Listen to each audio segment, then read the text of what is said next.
like the wild out there in the G League. Like you really try. Everybody's scratching and clawing to get to the NBA. So I was making a team. I wasn't a guy coming in like with a bunch of minutes and a role in the G League, man. So I had to fight through that, got through that part.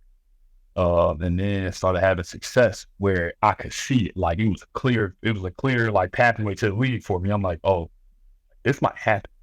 So have more success. And at this point, people telling me like, yo, you about to get that call. Like it's gonna happen. It's gonna happen.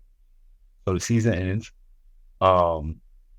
And the G League season ends because the G League season ends before the NBA season. And I didn't get the call I was expecting. And my numbers at that point were through the roof. Like I said, I was the all-time leading scorer for that G League team, that franchise. Like nobody that played there had scored more points in their career playing.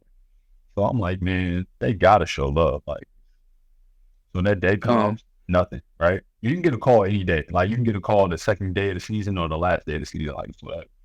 So I never got the call. I'm packing my bags, about to go back to Chicago into the season, and I'm sick. Like I was in my feelings. I was kind of immature. I was young, so I was like, man, like I guess it wasn't meant to be. Like it ain't everything that they say it is because I didn't done everything I needed to do, right? So I get upset and I fire my agent. I'm like, man, somebody got to take a fall because it's no reason I'm not getting a call. Yeah, which was like that wasn't cool. So I did that. Fired him I fired him at like 4:00, right? Yeah. The day I'm packing my flight leaves in the morning. You know, I'm kind of down a little bit. I was tripping, to be honest. But we ordered food. Food comes. We think it's Uber. So, I think it's Uber. He's calling me like, yo, I'm at the apartment front door. Like, can you come let me up? So I go get the phone. I'm like, hello. I'm just expecting to buzz him up, and he's like, hey, this is Craig Robinson of And I knew Craig, so like we was cool. Like I knew, but when I heard his name, I'm like, when I heard his voice, his name, I'm like Craig, what you calling me for, bro? Like what the hell?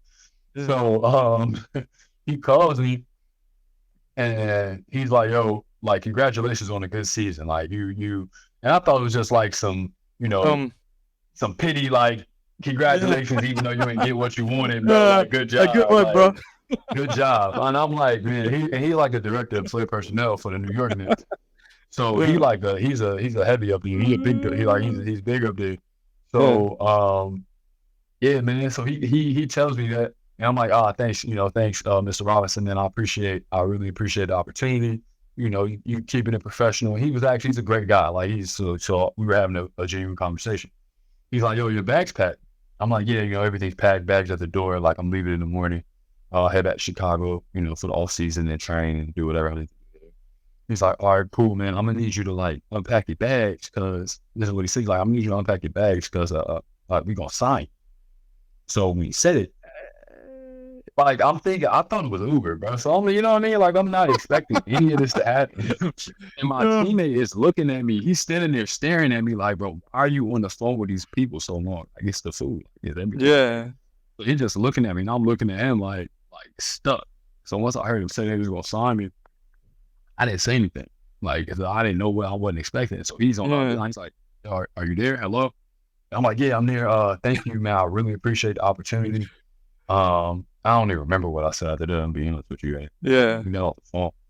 Man, I dropped the phone. I just started crying. Like on the spot. Damn. Like on the spot, started crying. Like it was just, because it's a super thing. And you don't know it's going. I didn't know it was going. I was genuinely surprised. Yeah. Which was cool, man. That was just a cool experience in itself. And me and my teammate in there, we just got there going crazy. I start calling all my homies. I call my mom. Yeah. You know what I mean? And then went from there. But I had to lock in because I do remember him saying like, "Yo, be at the airport in the morning. We're going to Orlando." For sure. So I had to get ready. Get back to reality. Yeah, earlier in the morning, and then I had to go play basketball, and then it was a great moment.